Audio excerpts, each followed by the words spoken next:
At this hour, I'm Christina in Dallas, and here are your top stories.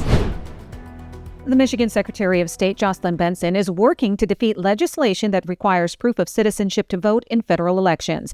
Benson calling the SAVE Act a trick designed to block millions of people from casting their ballots. The SAVE Act sets up different ways for voters to prove their citizenship. They can provide a birth certificate or passport, or in the case that the voter's ID doesn't match their birth certificate, they can provide additional documentation. The SAVE Act also requires states to remove non-citizens from their voter roll registrations and impose civil and criminal penalties on election officials who register people to vote without proof of citizenship. Benson, a former hate crimes investigator, says that by requiring proof of citizenship, people would lose their ability to register to vote online or by mail, and it would make elections much harder to hold. She also claims that low-income earners and minorities would be disenfranchised. The SAVE Act needs 7 Democrats to vote with all Republicans to pass in the Senate to make it to President Donald Trump's desk. Michigan recently discovered illegal votes, such as a Chinese national who voted last year. Their vote counted because there was no way to pull it back. South Carolina Governor Henry McMaster has declared a state of emergency as more than 4,200 acres burn across several counties in South Carolina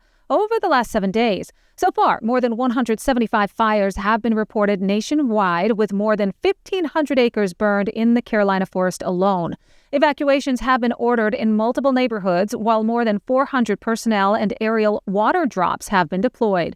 A statewide burning ban remains in effect, with violators facing criminal prosecution. Donald Trump has made English the official language of the United States. The president signed an executive order over the weekend rescinding a decades-old policy that required government bodies to provide language assistance to non-English speakers. Benji Heyer reports. Our nation's historic governing documents have all been written in English. It is therefore past time that English is declared as the official language of the United States. That, the White House statement. The Trump administration claims the decision will streamline communication, reinforce shared values, creating a more cohesive and efficient society.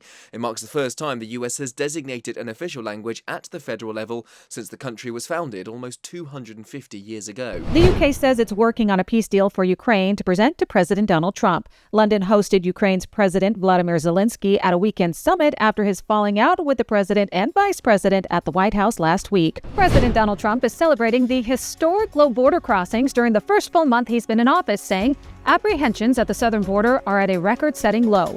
According to the latest data from Customs and Border Protection, only 8,326 illegal migrants were apprehended by Border Patrol last month. That's what you need to know at this hour. In Dallas, Christina, Salem News Channel.